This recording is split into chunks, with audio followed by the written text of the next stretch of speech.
Hello, Matt from Education News. A lot of local news stations are starting to pick up ChatGPT, trying to figure out what it means for education. As you can see, it's kind of negative news, doom and gloom.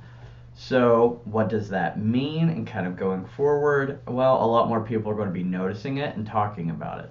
That's, I think, a good thing because it gives more eyes on it.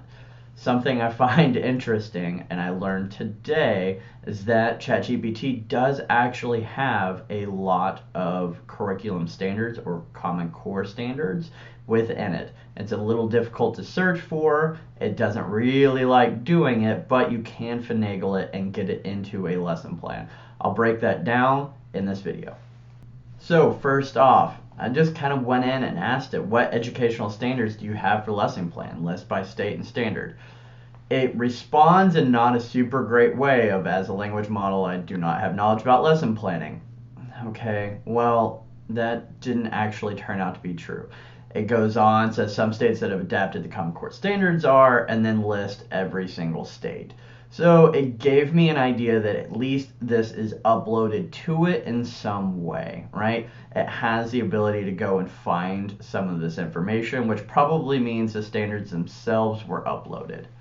I followed this up by asking, generate a lesson plan for World War II that includes Ohio Common Core standards for world history, 9th grade, 45 minutes. Okay, that's a pretty simple prompt. However, it took a little bit of finagling to kind of get there. So as we've talked about, ChatGPT is a tool and it kind of relies on how well the person that's using it understands what it is.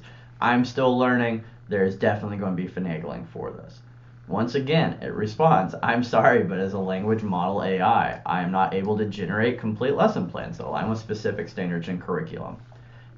It immediately follows that with a lesson objective. Students will be able to explain the causes and key events of World War II.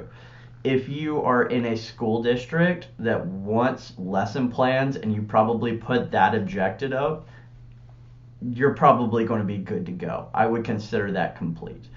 It also includes the Ohio Common Core standards and says these are the ones that are addressed. Analyzes the causes and course of World War II. Explain how the actions and beliefs of leaders and groups, including those of the Axis powers, contributed to World War II, and analyze the impact of World War II. That's pretty good. And when I went in and actually compared it to my Book of Common Core standards in Ohio, those are right. So it does have them, it just doesn't quite have the process of saying oh, this is definitively what you want. I think this is a guess. It's a accurate and very good guess. It continues with the lesson outline, the introduction, causes, key events. It's pretty useful, on point. So as a new teacher, this would be amazing because especially when I started, I was looking for lesson plans. I was looking for what was needed. I was trying to figure out, hey, instead of designing every single day, every day, what can I use? This one's pretty good. Obviously, you still need to check and make sure everything is good, but it is a really, really solid starting point.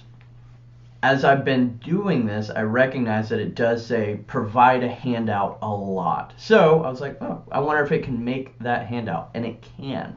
So I asked it, hey, give me a handout as prescribed in this lesson, and it provided this, which is really good and pretty good information. It definitely still needs to be checked because I did find a few instances where it wasn't right.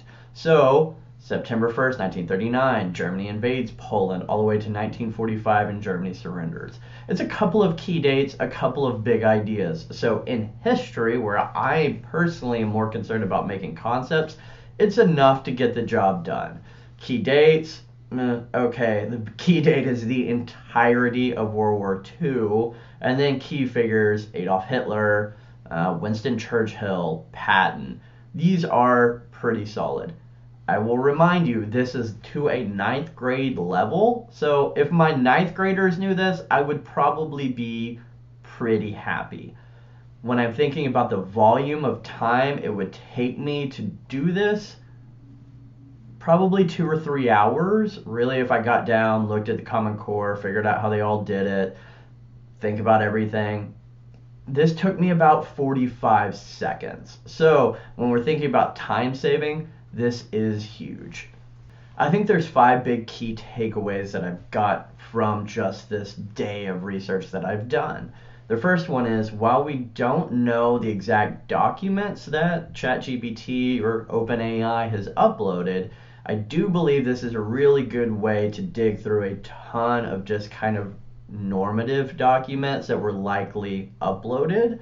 So, basic historiography, basic math, basic English, a lot of those going through, I found the information there. So, as a quick research and gather information about a potential lesson, this is an awesome resource. It allows you to go through a ton of documentation and kind of figure out where you want to go fairly well and really, really quickly.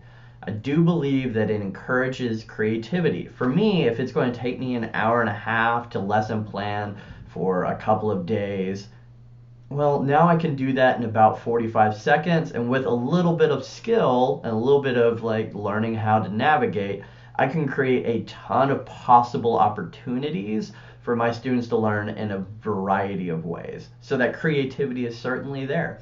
If I want to potentially introduce an entirely new class, say a semester long journalism class, I was able to create a semester long 60 lesson outline with goals, assessments, and everything in about 3.5 minutes. So the opportunity to print that off with every lesson ready to go, here's a possible outline, and give it to admin or give it to your department head and say, this is what this class could look like, is vastly different than I don't know, maybe this, maybe that, I would like to go here. So that opportunity for creativity is huge. That being said, I was able to create 60 lessons in 2.5 minutes, so the opportunity to lesson plan is really, really strong. So the creation of that, as well as being able to put in the Common Core standards as required by a lot of departments or a lot of districts, is helpful. Obviously, you still need to check and make sure it's good, but it can help. If you're a new teacher and you're trying to figure out how to put all this stuff in, you're asking your department head, your mentor teacher for previous lessons, this is a huge time saver and very helpful. I think as you develop your craft, this will help. It should not replace it, though. I do believe it can also enhance lessons. So if I have a student that is in particular really interested about a specific thing, I can use that to differentiate the learning fairly well and give them a handout and say like, hey, maybe you can focus on this rather than the 30 to 45 minutes it would take for me to like, okay, research, type out, this is what they want, here's all the hyperlinks, here's everything you need. I can say, hey, make a quick handout, check and verify all the information is there, and be able to help that student with their individualized learning. That's huge. Last thing, review and finalize. I did submit a few of my lesson plans and it pointed out some interesting errors involving timing, maybe some things I could improve. I actually really liked that feedback. So, as educators are constantly getting more and more busy, the opportunity just to say like, hey, I'm a little concerned about this. Was I off or was I on? I think it does a pretty good job. So that review and finalize of lesson plans, I think, is useful. So those are the big 5 takeaways that I have gotten out of this. Obviously, there can be a ton more, and I'm happy and excited to see where this goes in the future.